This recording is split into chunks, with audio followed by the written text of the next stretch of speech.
Tuition পড়তে যাওয়ার সময় পথ দুর্ঘটনায় মৃত্যু হল এক ছাত্রের।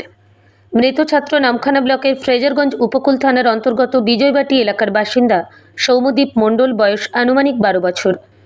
পুলিশ এবং স্থানীয় সূত্রে জানা যায়, সোমবার বিকেলে টিউশন পড়তে যাওয়ার উদ্দেশ্যে সাইকেল নিয়ে বাড়ি থেকে বেরিয়েছিল সৌম্যদীপ। বাড়ি থেকে সাইকেল চালিয়ে জেটিঘাট এলাকাতে টিউশন পড়তে যাওয়ার সময় নামখানার দিক থেকে আসা একটি 709 লরি নিয়ন্ত্রণ হারিয়ে ধাক্কা মারে সৌম্যদীপের সাইকেলে। তৎক্ষণাৎ রক্তাক্ত অবস্থায় রাস্তাতেই লুটিয়ে পড়ে সৌম্যদীপ। স্থানীয়রা তড়িঘড়ি গুরুতর জখম অবস্থায় সৌম্যদীপকে উদ্ধার করে দারিকনগর হাসপাতালে নিয়ে গেলে চিকিৎসকেরা তাকে মৃত বলে ঘোষণা করে।